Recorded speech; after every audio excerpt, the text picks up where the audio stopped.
Srimate Ramanujaya Namaha.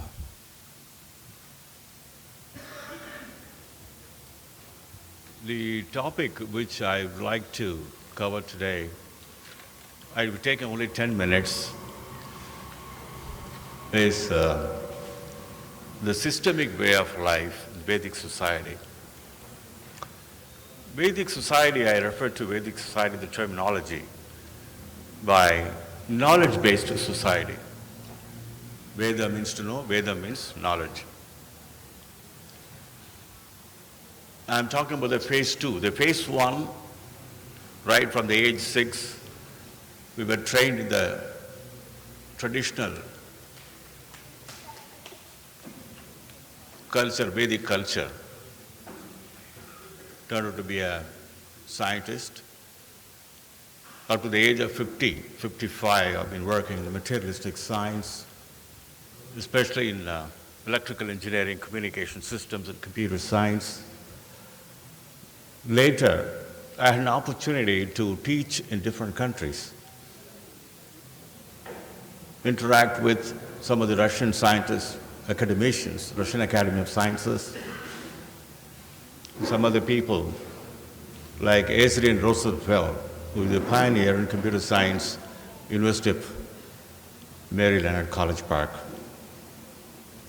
So I thought that it's my duty to bring out the results of my personal research, what I have been doing all these years with my small understanding of the Vedic scriptures, the Upanishads, and the modern science.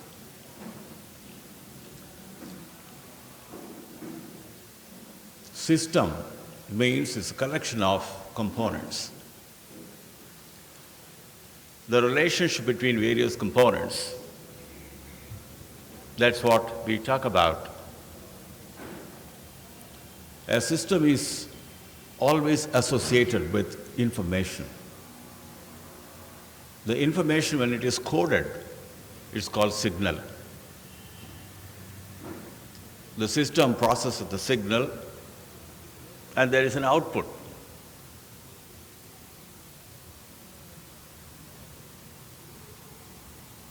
The signal is analyzed using some mathematical transforms.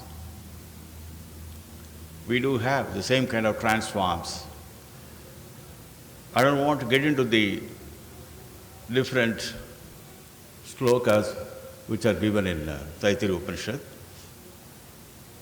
but I'd like to get on to the scientific equivalence of that.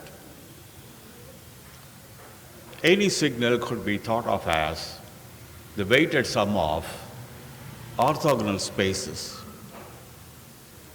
The signal, any signal for that matter, what our Vedic scholars have been chanting since yesterday, there are two kinds of swaras, or the musical note that you might have heard. One is analog in nature. The Samveda is full of music, analog in nature. Yajurveda, other Vedas actually, they are codified in certain swaras. We call this udatam, swaram, anudatam, swaritam, dirgha swaritam, like that.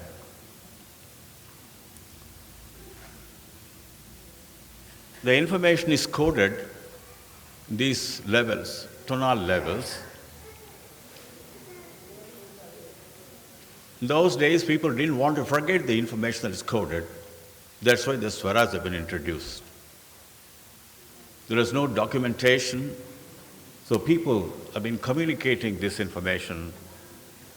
The father communicated this information to his son, son again to his son, like that. We remembered, but the information that is embedded in the Vedas, we forgot to bring out to light. So phase 2, I thought that I should bring out the information content.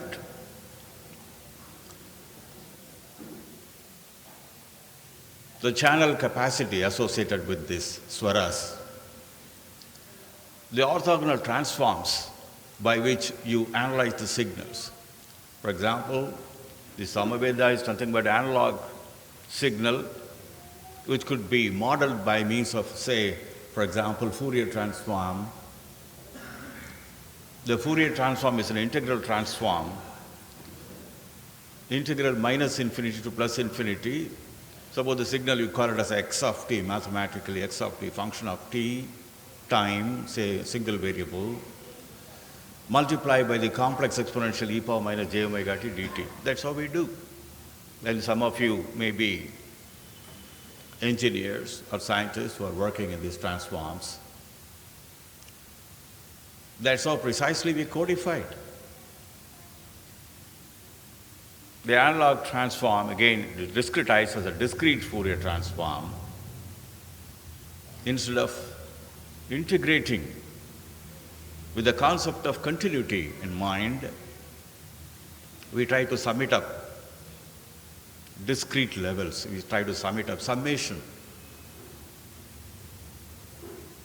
N is equal to 0 to n minus 1, x of n, e power minus j2 pi by n, n k, like that we say.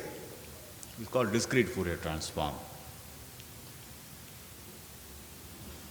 So we define the signal, the information, what is contained in these Vedas, as a subspace of information space, rather I would say a Hilbert space. And a system is a bounded linear operator connecting one Hilbert space to the other Hilbert space. In the formal theoretic sense I'm talking, I have found, basically with my Ph.D. students, whom I guided in IIT Kanpur and some of the foreign universities where I served, there's a one-on-one connection between these shlokas, some of the grammars, and what we do in the modern science. We are down-to-earth people. Not only we chant mantras in the traditional sense, we do mathematics, do physics, metaphysics. We understand the physical world in terms of, in the framework of mathematics. We understand mathematics in the framework of logic. Logic is the power of reasoning. Logic is understood in the framework of philosophy. There are three kinds of philosophies. One is the theory of non-dualism, D.M.I.T theory. Adi Shankaracharya Bhagavad-pada has brought out that. The incarnation of Lord Shiva himself is what we believe. The theory of dualism, Madhvacharya, he brought it out, the Bhagavan and Bhagavata like that. We talk about something else, the operator and the operand. And special theory of non-dualism, Ramanujacharya's theory of Visishta Advaitam, which I discussed with some of my Russian friends, who are none other than the director generals, the academicians of Steklo Institute of Mathematics, Moscow. Their concept, the Markov's concept of potential realizability of infinity is nothing but our Bhagavan, how to obtain Bhagavan, how to reach him. By means of Sharanagati, Bhakti, how do you reach the ultimate? The simultaneous existence of the absolute infinity, that's what general mathematicians we talk about. The potential realizability of infinity, that's what Markov started thinking. Markov was the pioneer, he was the father of probability theory. We have been working on this probability theory. In my family, many people worked in probability, stochastic processes, random variables and things like that. Now, after going through this, some of the codifications, the information coding that has taken place in various Vedas, we understood that there is not only two levels, truth and false. The complement of false is truth and complement of truth is false. There are other levels also. A constant Logic 1, we call it as a reliability level 1. Logic 2, number you can say, reliability level number 2, reliability number 3, like that you can go in the positive direction. You can go in the negative direction also, -1, -2, -3, like that. If we have 3 levels, 0, +1 and -1, we call it as a ternary logic. If we have 5 levels, +1, +2, 0, -1, -2, like that, we call it as a pentalogic. Logic means, I hope all of you understand that, the truthfulness of a particular statement. You can have n number of logical levels, positive as negative. So n above 0, 1, 2, 3, etc. up to n, -1, -2, etc. up to -n. So you have n plus n, 2n plus 1 constant level, neither true nor false, like that is called constant. You have a 2n plus 1 are discrete logics. That's what the other Vedas talk about. The analog form, the Samaveda, is the root of all, in the sense the most beautiful Vedas. The way in which these scholars have chanted in the morning, I was really excited, is the analog level. Then how do you get the discrete level? By sampling it. Claude Shannon, he brought out a theory called sampling theory. The sampling theory says you can sample the analog signal by means of a sampling signal, a delta function, whose frequency must be greater than or equal to twice the maximum frequency content in the signal. The maximum frequency content, maximum information content in the Samaveda, you don't know, is immeasurable. But you put a limit. What we have understood is very little. What we are yet to understand is immeasurable, because knowledge is the measure of ignorance. So we'll put a low-pass filter, a band-limiting filter. We have understood Samaveda to a certain extent. Then we sample it. You get other Vedas, the discretized version of it. Instead of discretizing with 0 and 1, you discretize it +1, +2, +n, -1, -2, -1, depending on your capability. No one can say that I have excelled. It's not possible. So depending on the band limitation, your level of innovation, your level of understanding, ability, based on that you discretize it and you have created this. There are books written by authors, but who has written Vedas? Nobody has written Vedas. Vedas, they had been there, they were there, they are there, they will be there. Trans-temporal.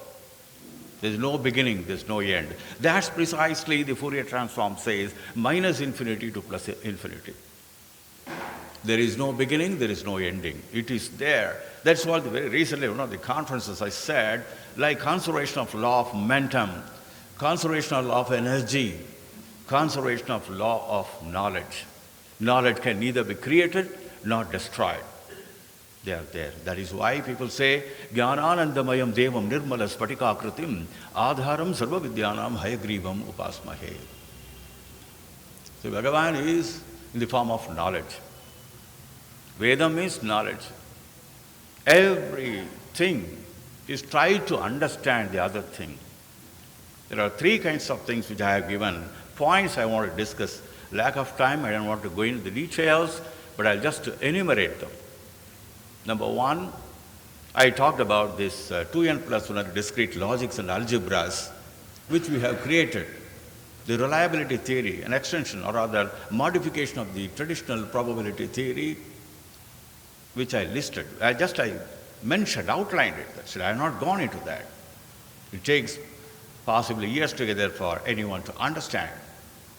Number 2, the genetic concept. At present, we are working on the biotechnology, the genetic. What is Vaikuntham? Many people thought that Vaikuntham is somewhere else. No. Vaikuntha is there in every cell. Every cell has got a protoplasm, cytoplasm. The cytoplasm is the Kshira Samudram. Inside the cytoplasm you have the genome. The genome is like a serpentine, two serpents entangled. It forms a kind of a bed, Adishesha. In that you have gene, allele, the gene coding regions. The genes consist of codons. There are 64 triplet codons. There are 4 nucleotides, adenine, thymine, cytosine, guanine, like that. Macromolecules. Biotechnologists, they know that. 64 codons and a number of particles or small items are available in the cytoplasm. Amino acids are one such thing. Ribosome is a big protein which synthesizes, which generates, creates things. We can equate it to Brahma. Okay. The polymerase, you can model polymerase Narada. As he goes to Vaikuntha, he goes to the Lord Vishnu, who is in the form of information. In the sense, the gene is made up of codons. Codons nothing but biomolecules, which are nothing but Rudra. The way in which the codons are arranged, and that is called Mahavishnu, we say that. This Narada, this polymerase goes in, gets a copy of the gene, comes back with the RNA, ribonucleic acid, messenger RNA and tRNA. We hand over to Brahma, that is a ribosome. Ribosome understands the triplet codons, picks up amino acids from the cytoplasm and synthesizes the protein. And that's what is happening. The creation, sustenance and destruction, everything is happening inside this cell. So, like somebody has given a book, she has written that Panini's Dukrinch is supposed to be the ideal grammar. Yes, we have been working on that. After following that grammar, we produced what is known as the M grammar, Markovian grammar, which defines potentially innumerable computing systems called end-justified post-Turing rewriting systems. So, these are the 3 things which I want to discuss. 10 minutes were given to me, so I want to finalize, summarize this. Number 1, Vedas, everything is available. The modern science is a subset of the Vedic science. Thank you for the opportunity given to me.